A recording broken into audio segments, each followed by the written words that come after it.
We're gonna get started here in one minute. I think we have a quorum. I'm gonna start by reading the remote meeting script, and we'll go from there. All right. Good evening. Pursuant to Chapter 2 of the Acts of 2023, this meeting will be conducted via remote means in accordance with applicable law. This means the members of the public body, as well as members of the public, may access this meeting via virtual means.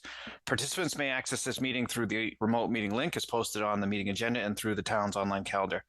When required by law or allowed by the chair, persons wishing to provide public comment or otherwise participate in the meeting may do so by raising their hand or otherwise signaling their intent to speak. This meeting will be recorded. Please take care to mute your microphone unless you have been recognized by the chair. We'll now confirm attendance of members. Please respond with present if you're on the call. Matthew Ronka.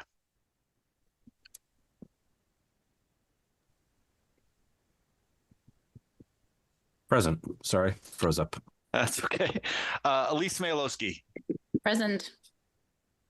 Great. Lucia Lopez. Present. Michael King. Present. Parker Happ. Present. Amna Dewan. Peter Mimo. Present. And Vikasath Prati. Present. And Rob Benson is here. And staff, Aniri Patel. Present. Awesome. And is Lori St. John on? She's not in yet. Okay. All right.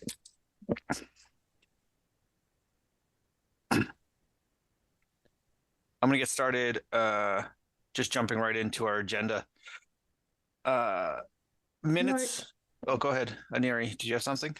Sorry, Laurie just joined us. All right, terrific. Welcome. The meeting minutes for November 17th, 2025. Has everyone had a chance to review them, get any feedback to Aniri, and are we good to go, or is there any comments, additional comments? All right. We received comments from Matthew and Lucia, and we are all set with the updated ones. Okay, terrific. I'd like to entertain a motion that the board approve the minutes for November 17th, 2025, as they've been amended to the current version in our packet. Labeled revised. So moved. So moved. Second. Thanks, Matthew. Thanks, Michael. Roll call vote. Matthew Ronka. Yes. Elise Mayalowski. Yes. Lucia Lopez. Yes. Michael King. Yes. Parker Happ. I'm gonna abstain. Okay. Peter Mimo. Yes. Vikasath Prati. Yes. And Rob Benson is a yes. So the next thing on our agenda is the planning board meeting dates for 2026. We typically review them this time of year for the upcoming year, and I know it's impossible for people to know their calendars out throughout the year. But is there anything that really jumps out at anybody as it sits here? I think there's a typo of some sort for December. I think it goes December 7th and December. This should be, I don't know. So it's December 21. Sorry. Yep. That's okay. Matthew, go ahead. May 18th is town election. I know we ran into that issue last year where we're not allowed to have a meeting while the polls are open, and depending on how you interpret it on the day of elections is a little funky. So I suggest scrapping that.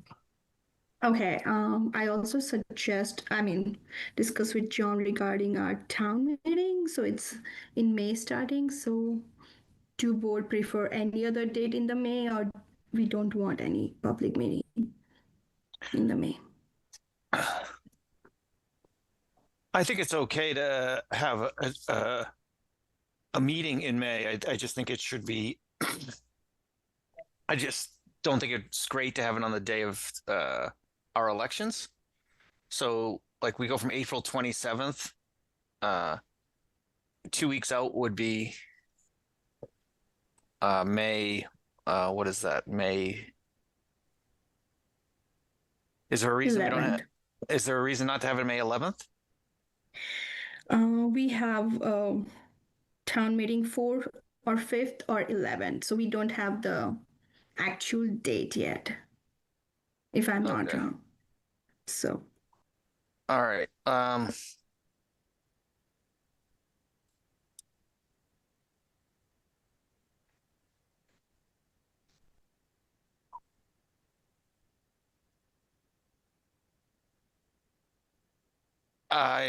I think we just go ahead, Lucia.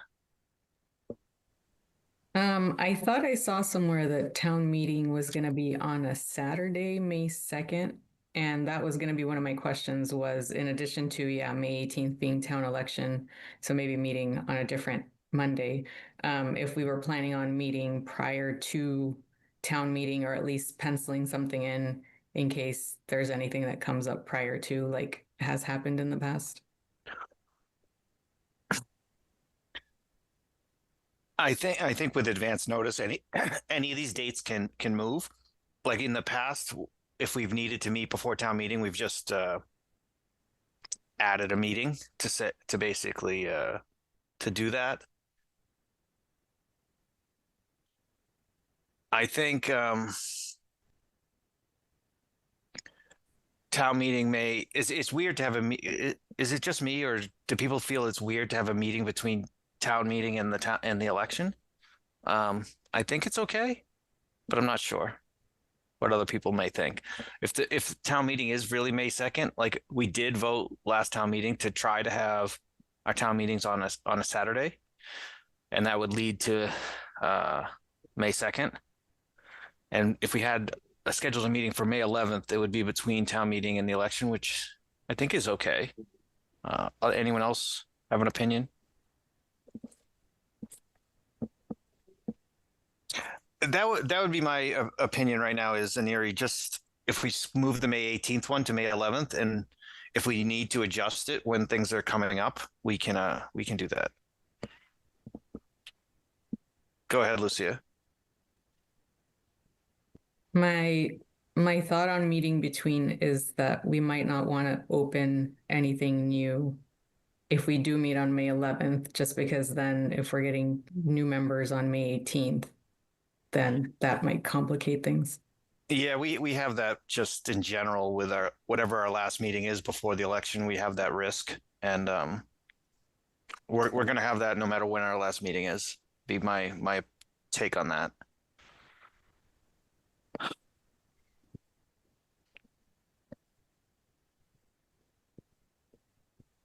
All right. I think we just pencil it, move the May 18th to May 11th, and if we need to adjust as we get closer, we can do that.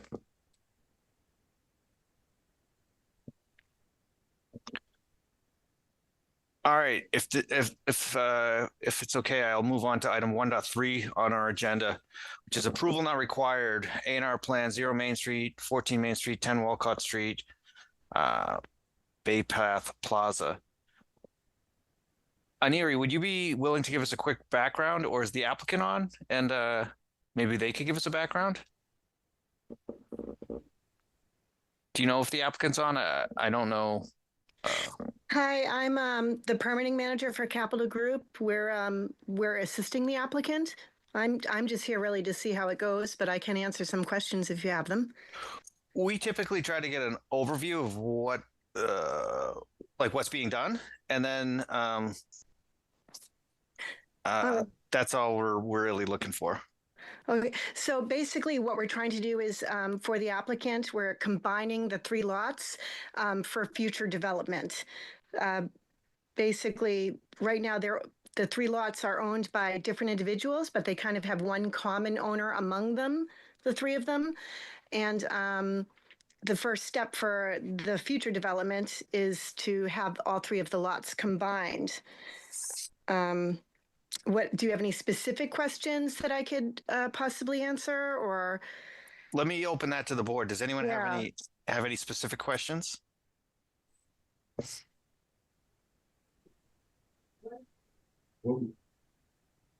Matthew, go ahead.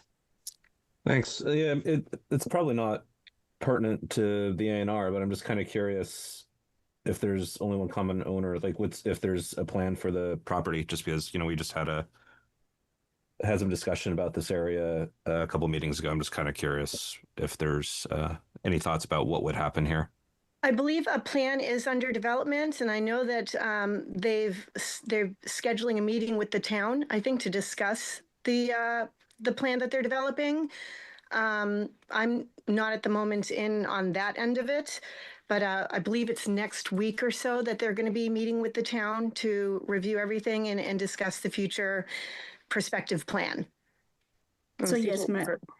Yep, just to add on, we are meeting with the owner and the land use department members as a pre-application meeting before they actually submit the application, and to find out what's their plan. So it's next week. So I can answer in December 15 meeting if board Because wants that to sounds know. like this is moving pretty quick.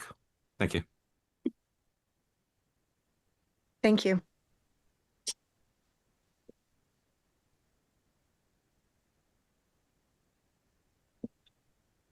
All right.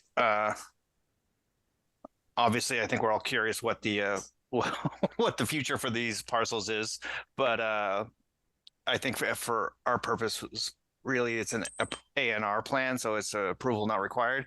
So we're so this time, I'd like to entertain a motion that the planning board authorize the principal planner to endorse the A&R plan for 0 Main Street, 14 Main Street, and 10 Walcott Street on the board's behalf. So moved.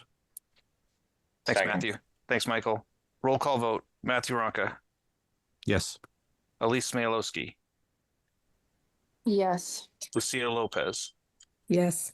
Michael King, Yes. Parker Happ, Yes. Peter Mimo, Yes. Vikas Prati, Yes. and Rob Benson is a yes.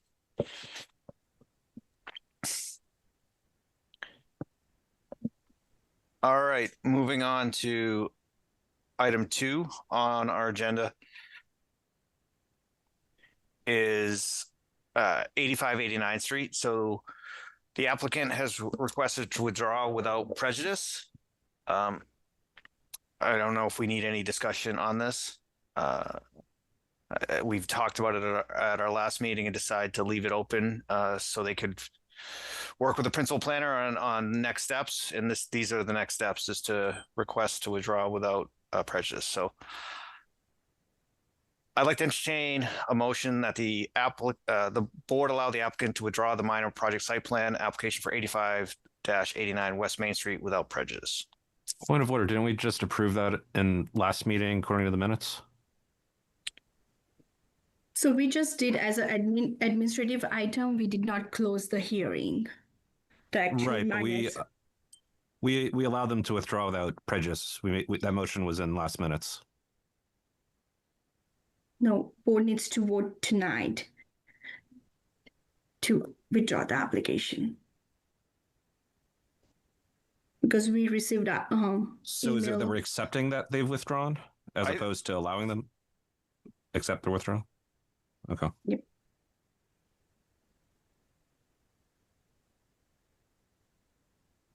Would Right. anyone Thank you like for to? clarification. Yep. Did Michael just make the motion? Yep. All right, second. All right, thanks, Matthew. Thanks, Michael. Roll call vote. Matthew Ronka, Yes. Elise Smailowski, Yes. Lucia Lopez, Yes. Michael King, Yes. Parker Happ, Yes. Peter Mimo, Yes. Vikas Prati, Yes. and Rob Benson is a yes. Going on to agenda item 3 in our packet of information. So Move this to is close the public hearing. thank you, Matthew. Do we have a second? Close the public hearing for Second. 85-89. All right, roll call vote. Matthew Ronka, Yes. Elise Smailowski, Yes. Lucia Lopez, Yes. Michael King, Yes. Parker Happ, Yes. Peter Mimo, Yes. Vikas Prati, Yes. and Rob Benson is a yes. Through the chair, Yeah, Lori, go ahead. was that Parker who seconded? Yes. Okay, thank you. All right, so the applicant for 66 Fruit Street, which is Hopkins Parks and Rec, has requested a continuation to December 15th. And so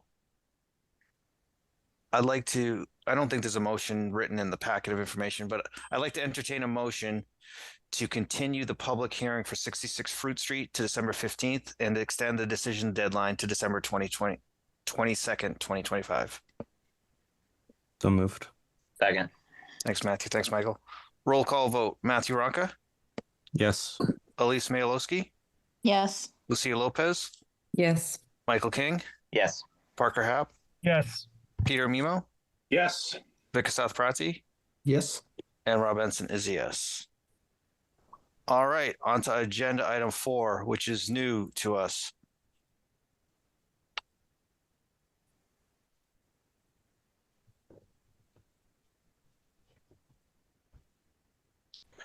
I'd like to entertain a motion to open the public hearing for Ocello Oaks amended definitive plan. So moved. Oh, second. So that was Matthew with the motion and Michael with the second.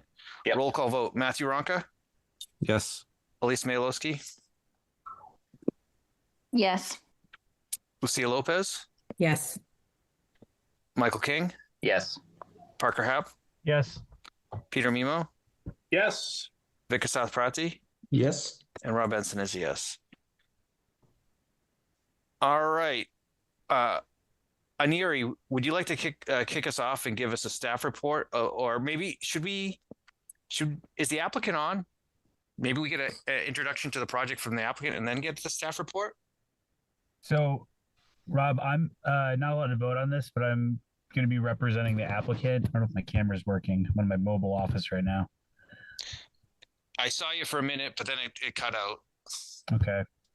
Well, I guess you guys will have to just bear with the dulcet tones of my voice, if that's sufficient. Yeah, So- that's great. Perfect. I'll keep it to a short monologue then. So the story is quite simple on this project. Once upon a time, a dad had a dream. He wanted to build a road for him and his kids to live on.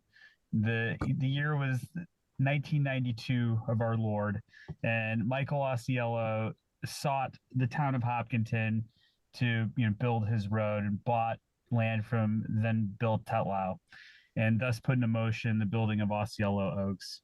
And at the time, the town in its maturity had played a little bit of fast and loose with the rules, but Mr. Osceola was able to build the road, and then only one of his daughters showed up to buy a house, and the other, Paula, lived in the house at 5 Osceola with him. So Mr. Osceola decided to then sell the other remainder lots to who are some of our neighbors today on the road.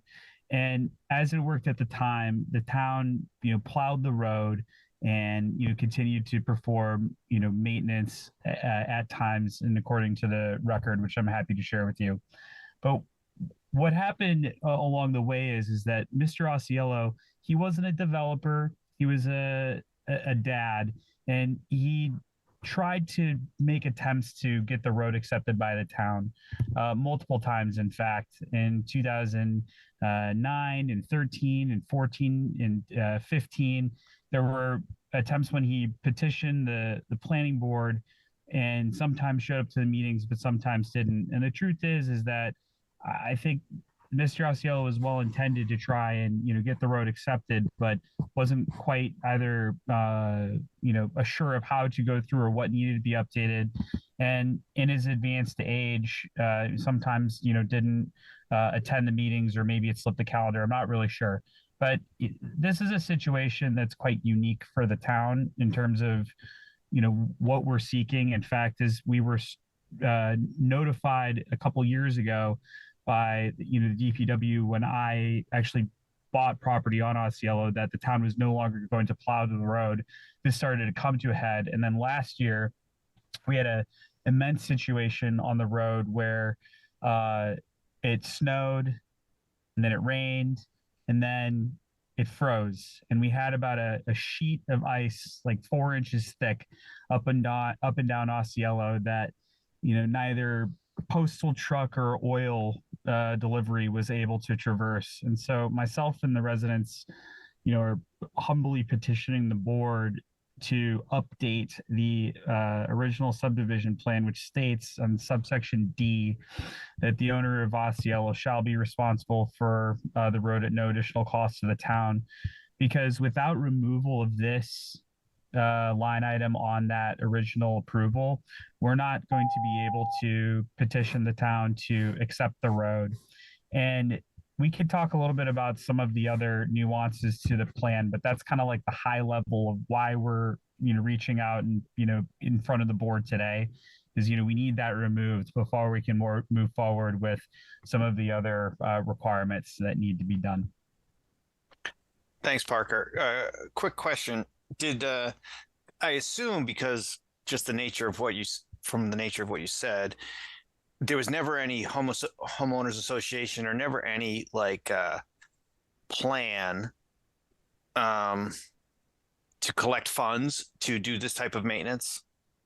That's correct. At the infancy of the plan, as it was presented to the board back in the early 90s, and to this day, there has never been and was never an attempt by the developer to set forth an HOA, and funds have not been collected of any sort because, again, we were getting our road plowed historically for 30 years up until a couple of years ago by the town. So there wasn't, frankly, any need to or a forcing function to. So I know you haven't lived there the whole time, but in general, the general premise is the town has been plowing the road since its inception until somewhere around in the last few years. So it's been plowing the road 30 plus years, and the past few years it has not. That's correct. All right. Aniri, could you give us a staff report for this project or proposal?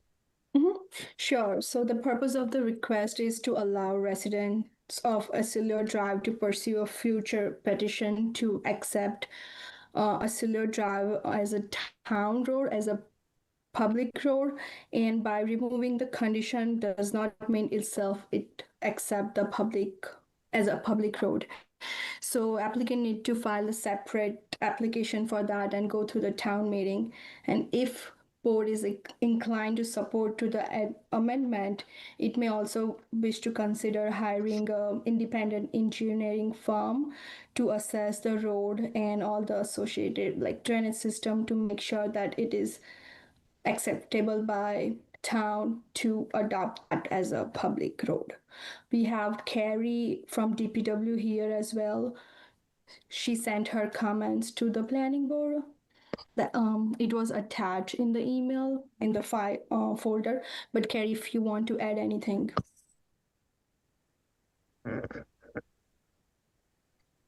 No, I don't have anything to add at this point. Okay. All right. So can I just make sure I'm clear on something? My general understanding is before the planning board the general premise, as I understand it, is the DPW doesn't think the planning board should change this unless there's a plan for the engineering review of the road and a plan to get the road up to subdivision standards. Or am I misreading the write-up here? Through the chair. Go ahead, Parker. Yeah, so we're kind of conflating two steps here. So certainly there should be, as part of road acceptance, a potential engineering study, and I believe it's at the latter end of the packet that talks about some of the other steps that should go through. But at this point, we're not petitioning the board to engineering inspection and for road and associated drainage to identify repairs needed and develop an opinion of probable cost. That's at the latter part of the DPW letter for consideration of accepting the road.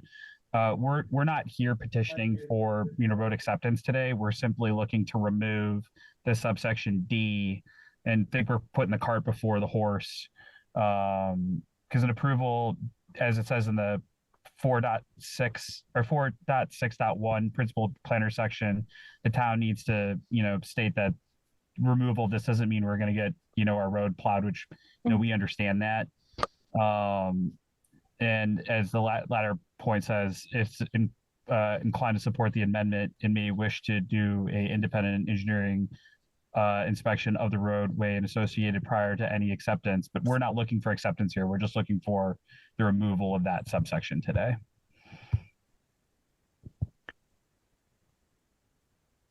Okay.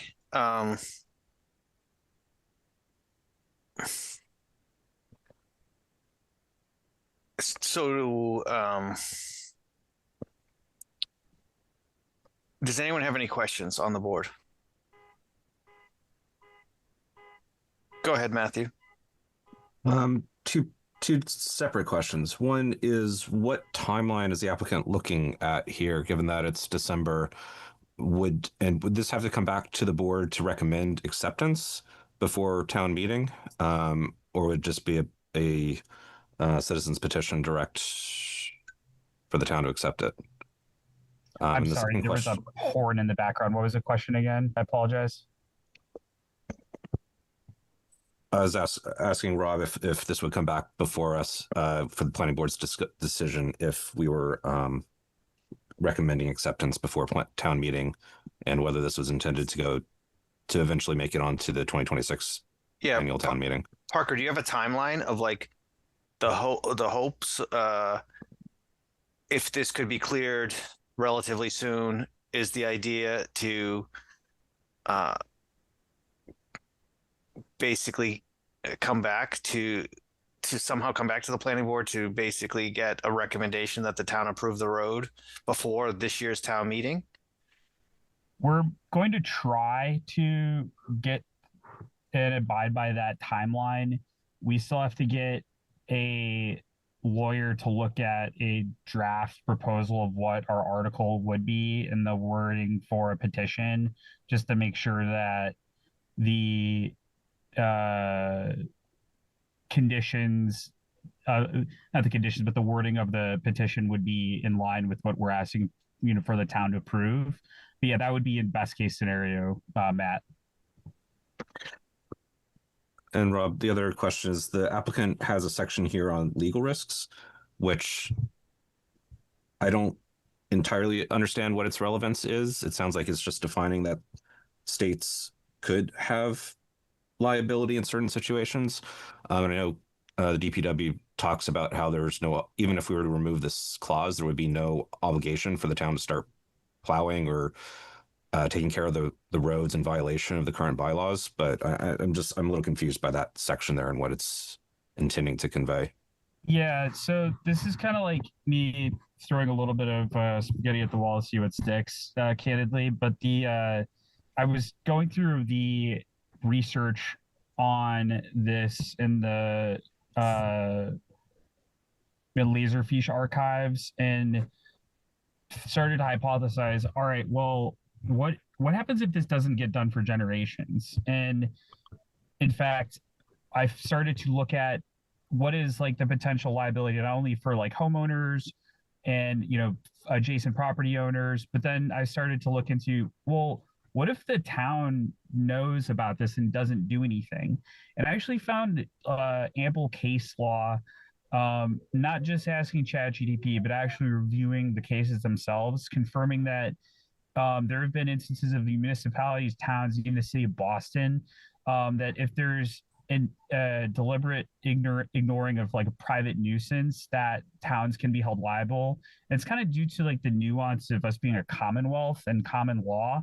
And so there is one, that there is risk to the town long term, but also there's drainage off of Hayward Street has caused damage to Osceola in the past that in the archives in 2013, the then DPW director Westerling addressed and advised the board to fix the end of the pavement on Osceola because there were plows that were being damaged and there was potholes that were created, and this is due to reoccurring breakthrough water coming off of Hayward onto a private road.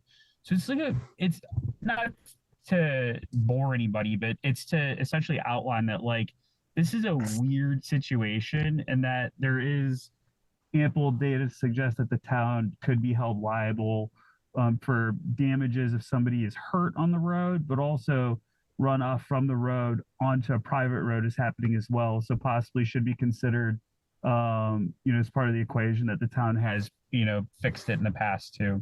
So that's kind of the why behind that. Oh, okay. Thanks, Parker. So needless to say, this is an unusual situation, is that there was a subdivision built, a road that was part of that approval was that it would basically have its own maintenance done not by the town, but the town had been doing maintenance on that road for at least the plowing, it seems like, if nothing else, for quite a long time. Now it no longer does that. Now the applicant is looking to remove this clause that they will maintain the road themselves, then to go before the town meeting to get the road accepted by the town. So obviously unusual. I haven't dealt with this on the planning board. And Rob, what I would add to that too is if we wanted to, as DPW suggests, a betterment improvement plan, this, whether it's going to town meeting or pursuing a betterment or something else, this section has to be removed for any of those sorts of things to occur. And that's why we're approaching this as the first logical step in this process. Thanks, Parker. Matthew, go ahead. Thanks. Yeah, I know the applicant mentioned this was a unique case, and you mentioned this was unusual. It seems like we have an unusually high number of unique instances this year, but the 2009-11 2 minutes that are included, there's actually a comment that highlighting there's no homeowners association to take care of the repairs, and this is what could happen with all the family subdivisions in town. It sounds like when this has come before the board in the past, it's been highlighted that this is not unique or unusual given the way the town's developed in the past. So I do think that context should be here, and several instances suggest a homeowners association could be formed to take care of some of the obligations, but this goes more towards what would happen to get acceptance versus just necessarily the section D here. Thank you, Parker. Thank you, Matthew. Anyone else have any comments or questions?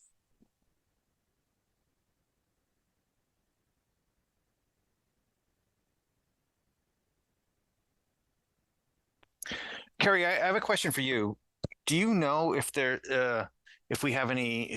I know you haven't been in Hopkinton forever, but do you know if we have other roads that have been maintained by the town over, say, the last 10, 15 years that are not town roads, that are no longer being maintained or serviced with plowing?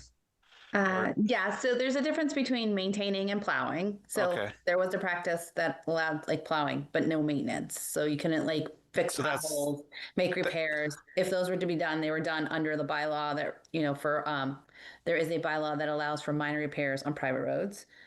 Okay. But I've been going through the process of trying to get all the ones that weren't publicly accepted roads off the plow list, because I went back to the select board and they said our policy is we do not plow private roads, right? A town can accept, they can accept a general law that would allow plowing on public roads. Hopkinton hasn't done that. The select board has been approached.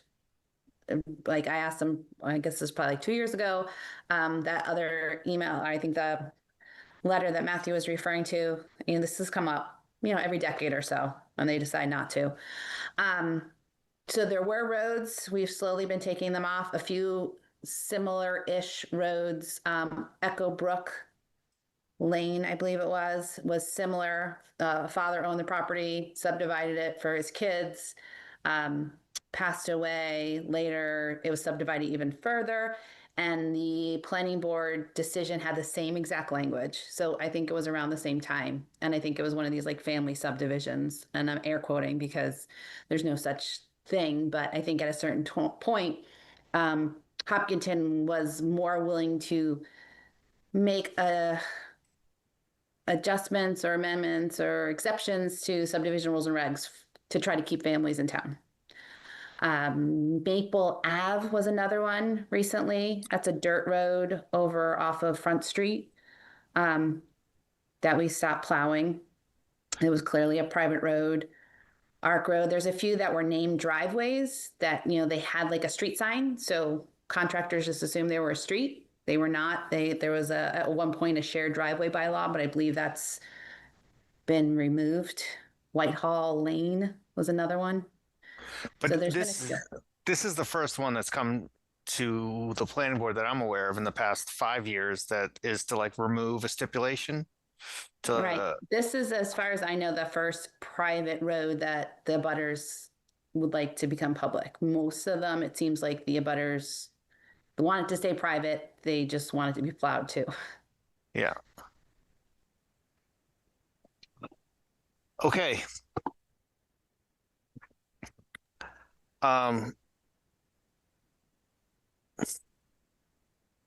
What does the board feel? Do we want to do a site walk? What do you see as the next steps? I think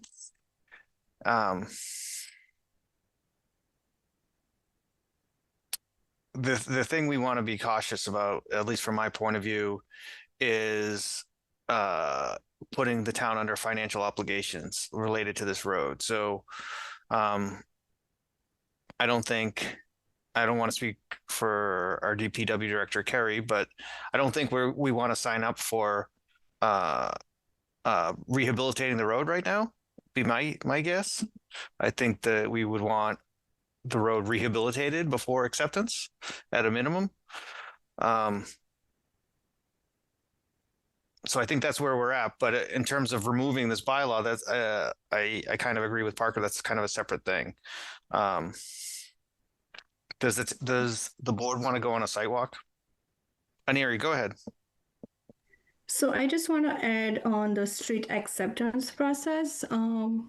Even if board decide to approve this and amend the 1992 decision, whenever Mr. Park, Harper, and the abutters decide for a street acceptance, they need to come back to planning board again with all the letters and as-built plan of the road and all the conditions before they go to the town meeting. And at that time, planning board can recommend and give suggestions to select board before they submit to select board and for a town meeting approval.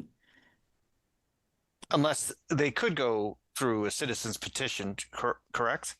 That could be one avenue that they don't have to come before the planning board again. That is true. Michael, go ahead. Yeah, I was just curious, Parker can answer. How many houses are on the street?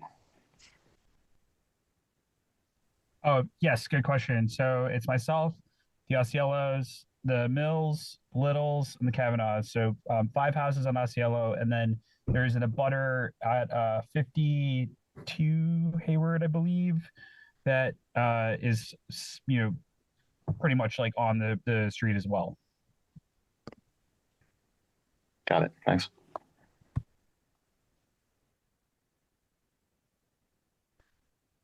Go ahead, Lucia. So if we were to drop that condition, if I'm understanding correctly, essentially nothing changes in terms of what the town is responsible for. Like, not having it spelled out does not then mean that the town has to take care of things. But what it That's does correct. do is open up for anyone else who has the same setup to come to the planning board and say, I want to drop that condition as well. And I guess my thought is there any potential harm in dropping that condition in this case or in all other cases? I don't know if anyone has the answer to that. Matthew, go. I don't have the answer. I think, well, precedent. We always have to be worried about precedent, but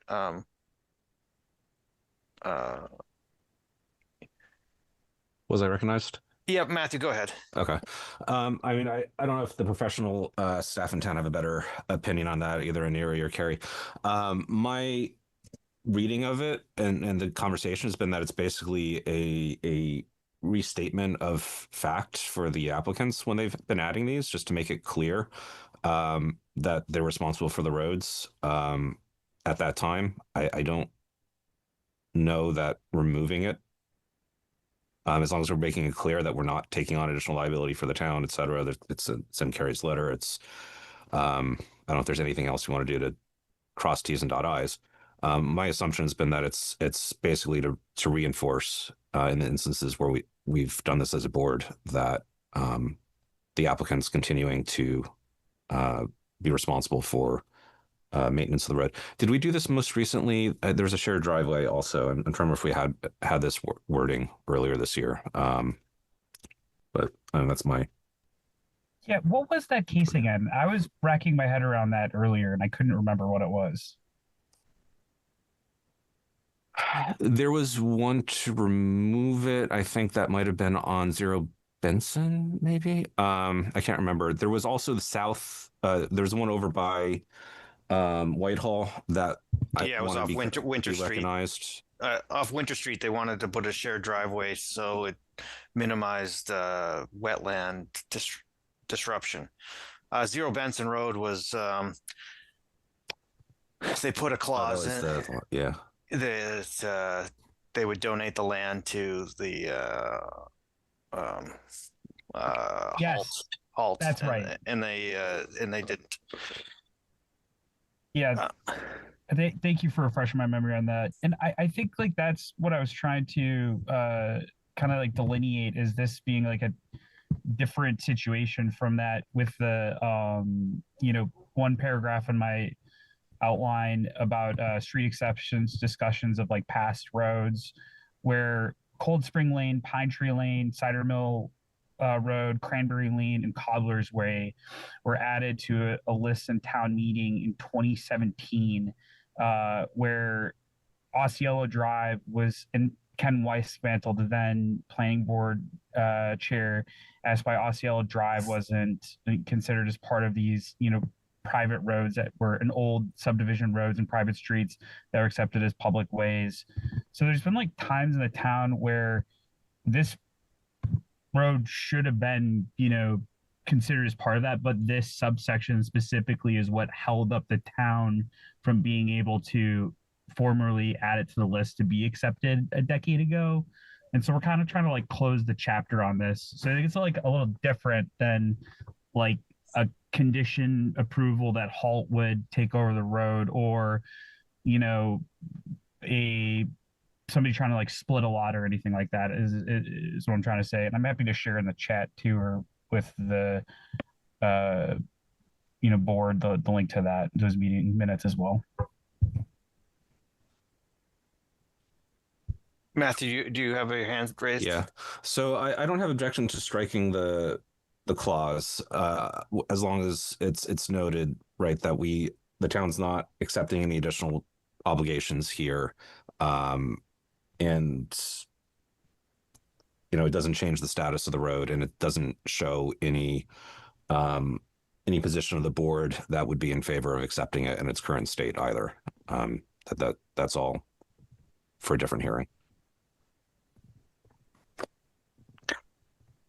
I in general agree. I wish I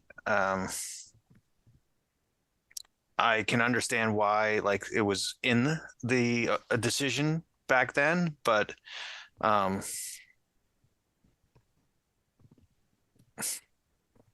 it seems like it was maybe, I don't know, just the applicant trying to like say, hey, this is minimal, make it seem like a minimalist project to the town's the overall footprint of the housing in town. I'm not exactly sure. All right. Does it? I'm gonna. I don't think a site walk is warranted to do what we want to. What we're trying to do here. I think we go through the process here and we get to a vote, and you can vote if you agree with removing this section D to the prior board's decision in 1992, or you can vote against it. But let me go jump to section 4.10, proposed conditions.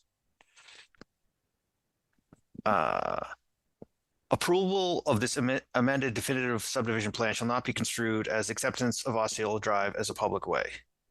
The town of Hopkinton shall have no responsibility to maintain, repair, or plow Osceola Drive unless and until the road is formally accepted by town meeting. Any future request for public road acceptance shall require compliance with the current town standards and procedures, including engineering evaluation of the roadway and drainage.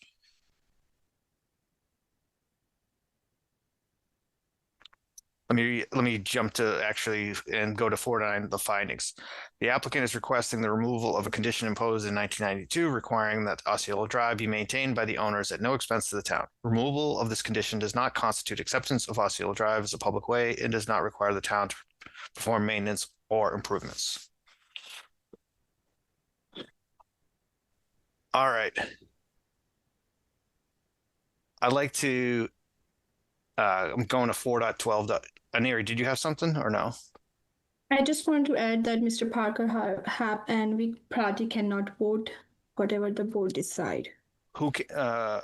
Parker can't, and who else? Vic. And Vic. Vic. So we have how many? We have 6 voting members, and we need 5. All right. I'd like to entertain a motion that the board approve and accept the findings as previously read aloud by the chair. So moved. Second. Thanks, Matthew. Thanks, Michael. Roll call vote. Matthew Ronka, Yes.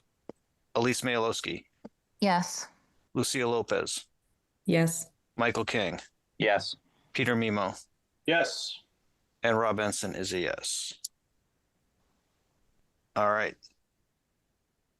Section 4.12.2.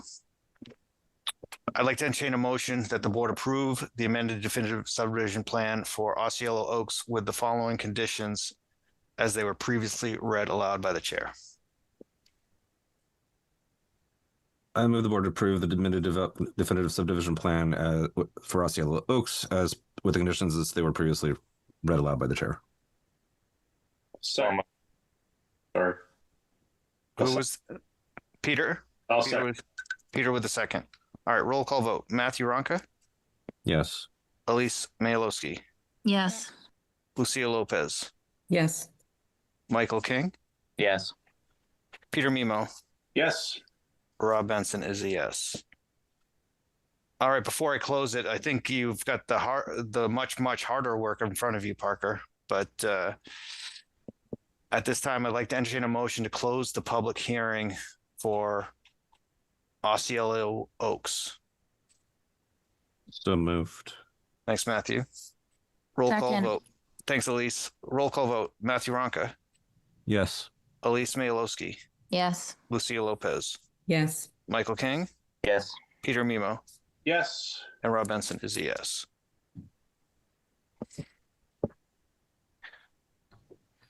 Thanks, All guys. All right. Thank you, Parker. You're doing the heavy lifting for your neighborhood. Yeah, just so everybody's aware, this started my interest in planning board. So you have Carrie to thank for why I got interested in rules and stuff for that letter I initially got. So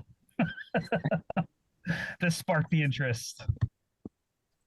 Well, I think you're doing the right steps. Try to make everybody's life better in your neighborhood. We're trying. Thank you. All right. We have come to the end of our agenda.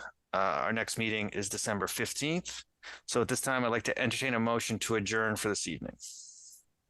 Rob, do we have an idea on timelines for getting stuff on to the warrant for the annual town meeting? That's a good question. Aniri, I don't know if you've gone through this with John, but anything we want to get on town meeting, we should have like a kind of a calendar of when we need to do certain things to get it, make sure it gets on town meeting, and we have proper time to have any public hearings if we need to.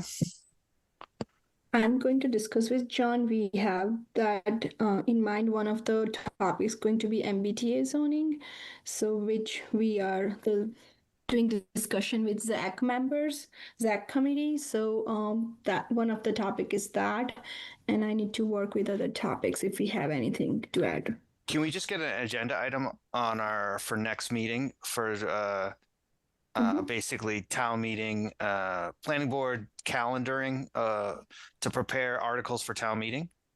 Mhm. Something like that.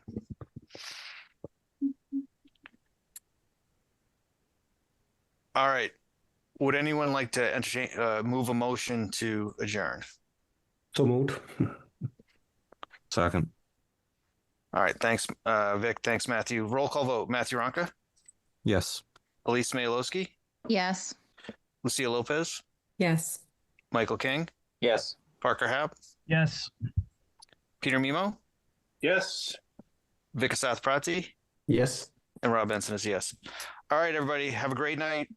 Good See you night. in 2 weeks. You guys. Night.